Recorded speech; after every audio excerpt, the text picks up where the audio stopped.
Hello students, we have started our unit number 9, the semiconductor devices. And in our last video we understood that how the energy bands are formed in the solids. So valence band, conduction band and forbidden band. These were the three bands which were formed, and depending upon the gap, forbidden gap, we classified the materials into three categories: metals, conductors and insulators.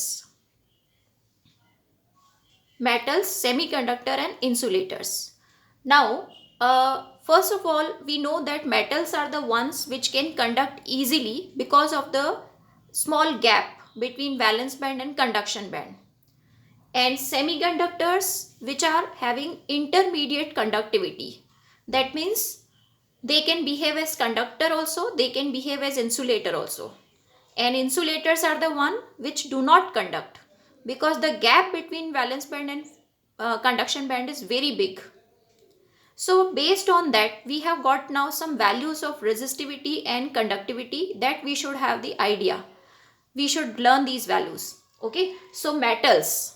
Obviously metals are the ones which will conduct easily, so they have high conductivity, sigma.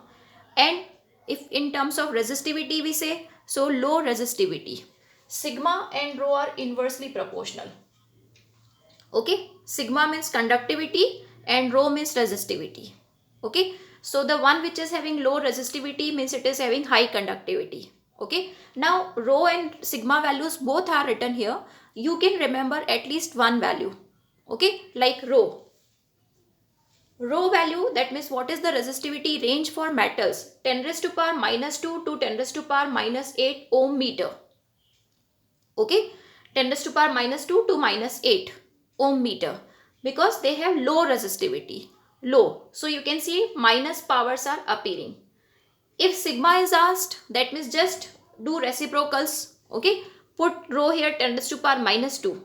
So sigma will become 10 raised to power plus 2. So that way plus 2 and plus 8. S meter minus 1. S means ohm inverse. Ohm inverse. Okay, we can also call it mho. Okay, so S meter inverse. Then second is semiconductor. Semiconductor have rho value 10 raised to power minus 5 to 10 raised to power plus 6. So it has the intermediate rho value.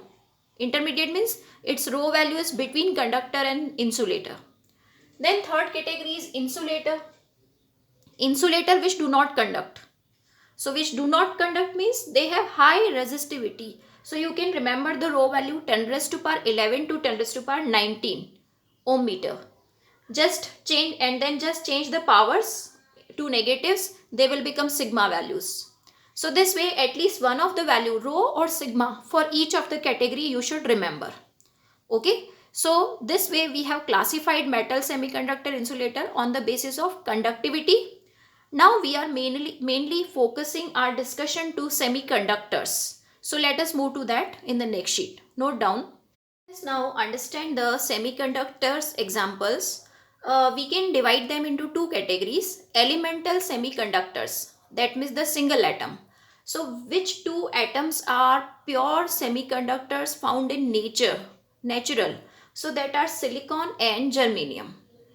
Why we can call them semiconductor? Because their band gaps lie in the range of semiconductor category. We are coming to that band gaps values also in the next sheet. We'll understand them in detail.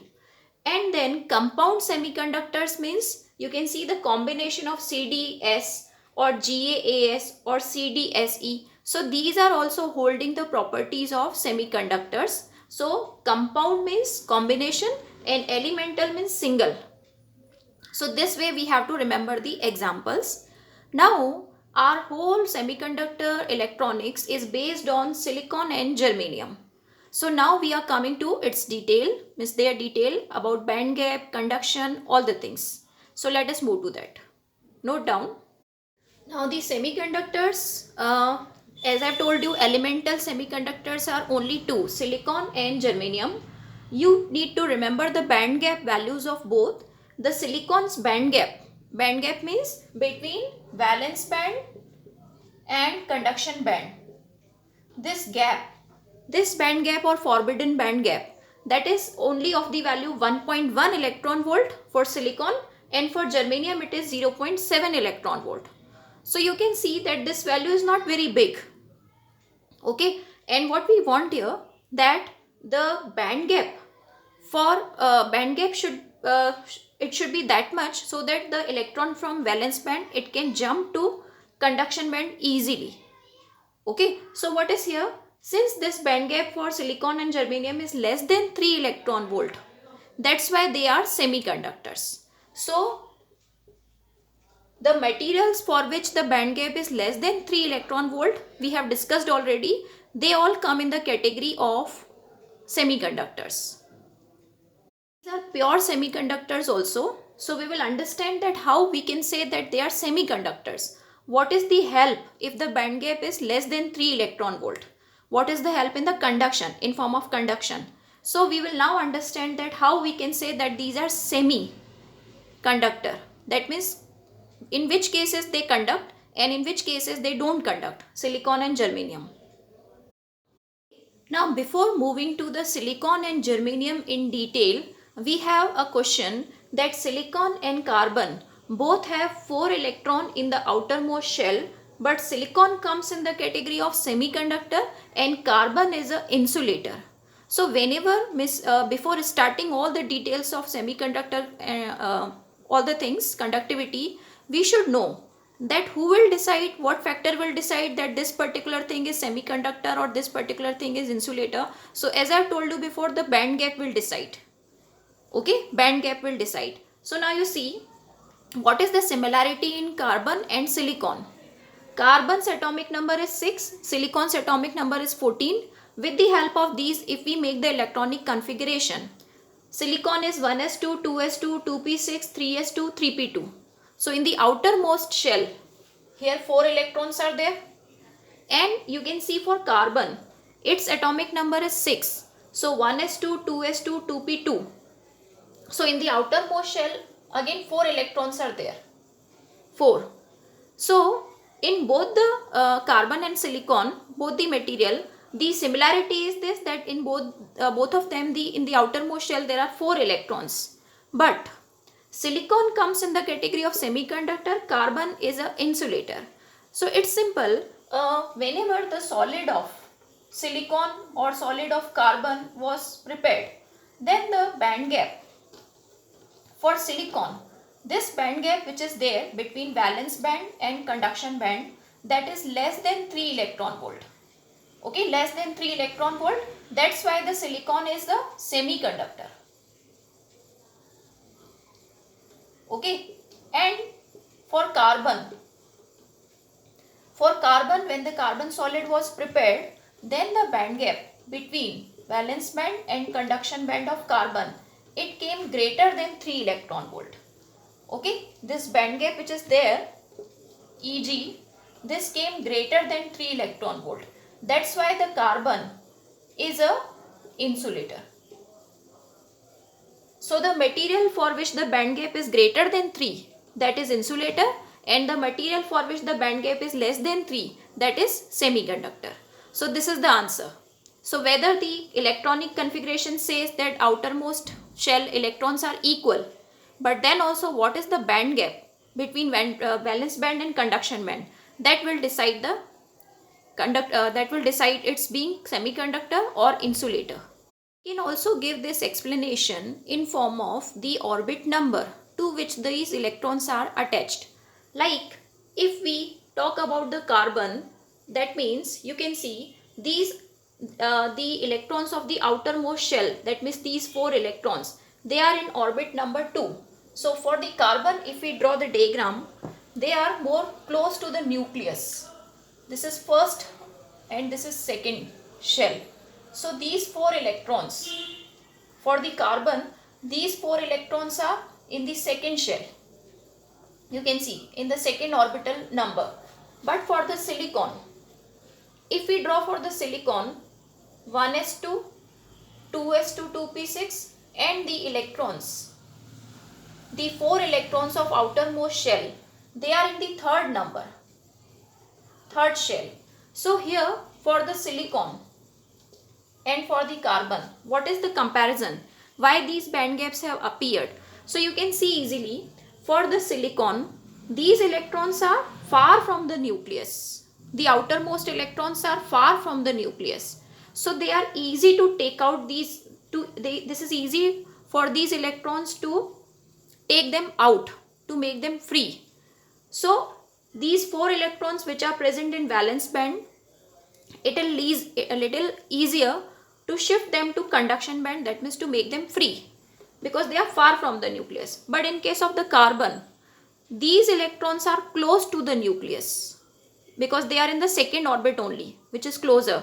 So for the carbon, these electrons are close to the nucleus, so it will be difficult to make these electrons free, that means to move them in conduction band.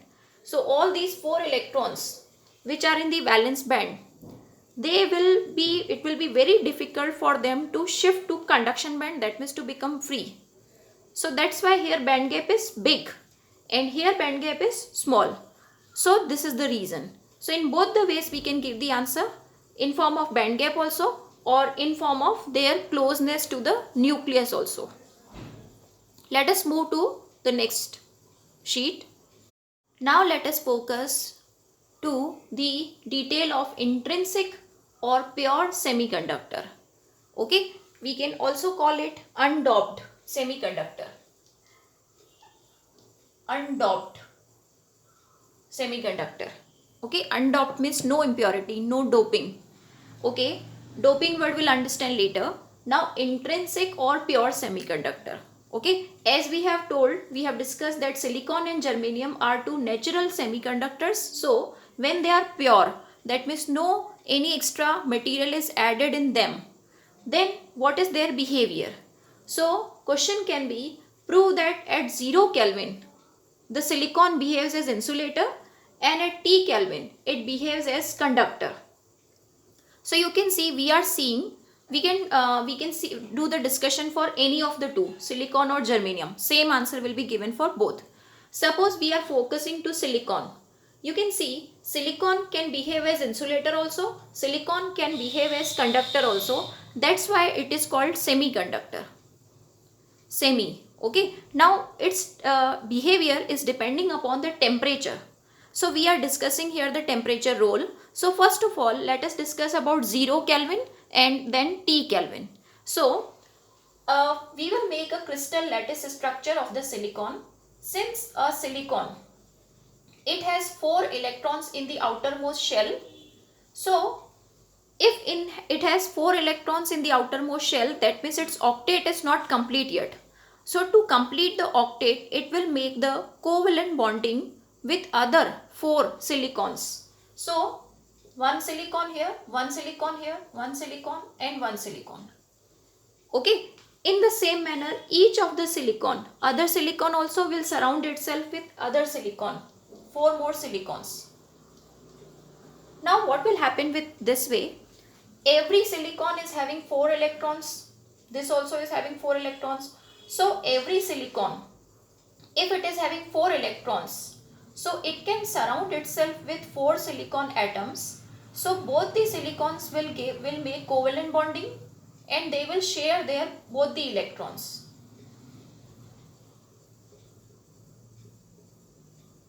And as you know, in the covalent bonding, that electrons which are shared, that are considered the electrons of both the atoms. Okay, so this way the silicon has obtained now 1, 2, 3, 4, 5, 6, 7, 8 electrons. So its octet is complete. So this way every silicon will surround itself by 4 more silicons and it will complete the covalent bonding. Okay, here also we can show. So every silicon is making 4 covalent bonds with other 4 silicons and this way it is completing its octet. So you can see here all the silicons, this also, every silicon will obtain finally 8 electrons in the outermost shell. That means it's all the 4 electrons are now engaged and this has come into the stable structure. So none of the electron is free or out of any nucleus or almost free. Okay, none of the electron is free. So What will be its band structure? Valence band. Valence band में हम वो electron show करते हैं जो covalent bonds में fixed हैं. All that electrons which are engaged in the bonds, they are shown here. Okay, and is there any electron free? Okay, or almost free, which the nucleus does not want? So there is no such electron which is free. That means the conduction band is completely empty. Okay, this conduction band is empty, and if there is no electron available in the conduction band, that means in this complete lattice, if no electron is free, that means conduction band is empty. That means no conduction can take place. So that means at 0 Kelvin, this whole semiconductor behaves as insulator.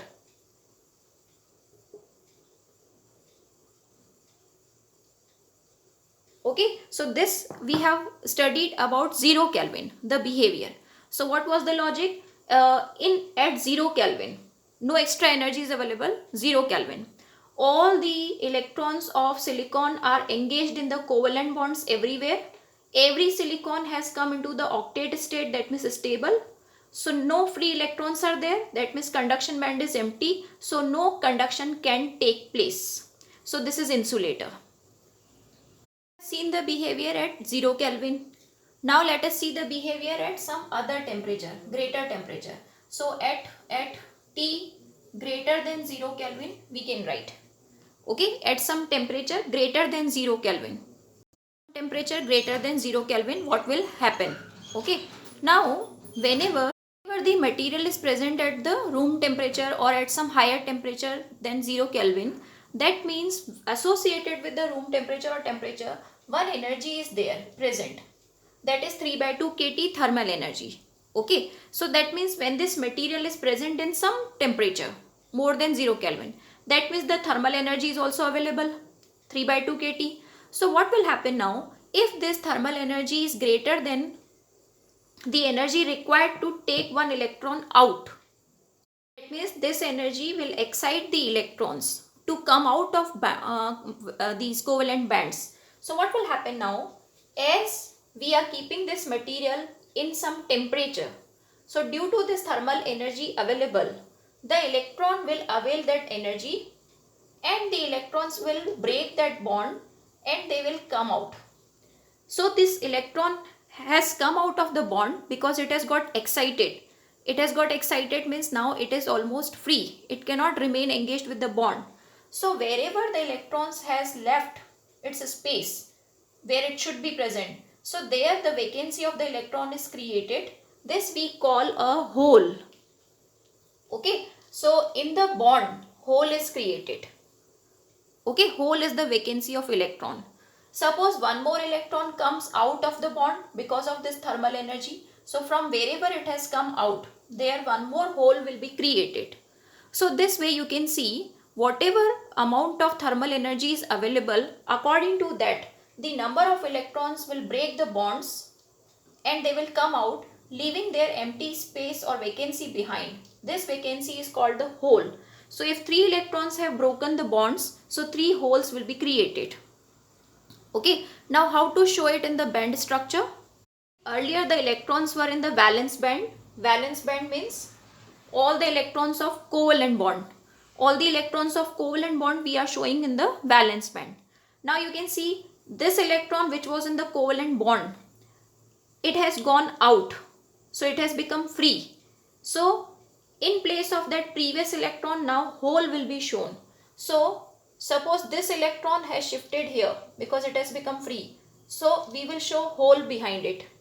Again this electron has also shifted here. So this electron, it has gone here. Here hole is created. Again one more electron, it has shifted here. So hole is created. So you can see when we are talking about the condition under the temperature, then if 3 electrons have broken the bonds, so 3 electrons we have to show in the conduction band because they have become free. All the free electrons we always show in the conduction band. And all the holes which are created, they are always created in the covalent bonds. So all the holes which are created in covalent bonds, that we always show in the valence band. So you can see we have got now the availability of free electrons in the conduction band. So these free electrons can now conduct electricity. That's why now the semiconductor will behave as conductor.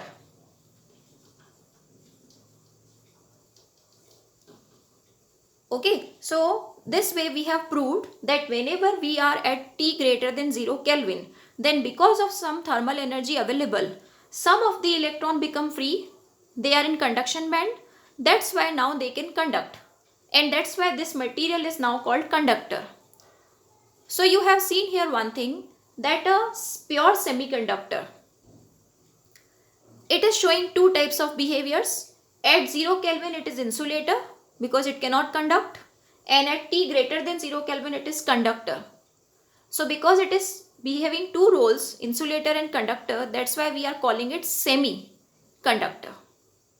Okay, and also about this case, if 3 electrons are available in conduction band, that means 3 holes are available in valence band. So number of electrons and number of holes created are always same for this pure semiconductor. Okay, because this is for pure or intrinsic semiconductor, so we can also call it Ni. Both are equal. Let us name it some other term, similar term, Ni. So Ne and NH, that means number of electrons and number of holes generated, are always equal. In intrinsic semiconductor, we can call it Ni. Ni means intrinsic carrier concentration. Intrinsic carrier concentration. So now everybody, you note down these diagrams and these block diagrams of energy bands. We are writing the detailing about all this explanation in the next sheet. Based on the previous discussion, now let us write these points. Okay, at 0 Kelvin, silicon has valency of 4 electron, so it makes 4 covalent bonds with 4 silicon atoms, neighboring silicon atoms. So it completes its octet. Since all the electron are fixed in the covalent bonds, so no free electron available, so no conduction takes place, so it behaves as the insulator. Okay, the silicon, complete silicon, behaves as the insulator. Here in this case, valence band is filled and conduction band is empty. So this is all about 0 Kelvin. So semiconductor behaves as insulator at 0 Kelvin. Now at T greater than 0 Kelvin, okay, let us see what happens. So some of the electron get energy from the thermal energy 3/2 kT available due to temperature. Okay, so electron get energy, so they break bonds, they come out, they become free, leaving behind holes. Holes means vacancy of electron is called a hole. As many electrons are becoming free, as are the number of holes created in the bonds. Okay, they will be equal in number. Now you can see that previous diagram of valence band and conduction band. Valence band has now holes and conduction band has now electrons.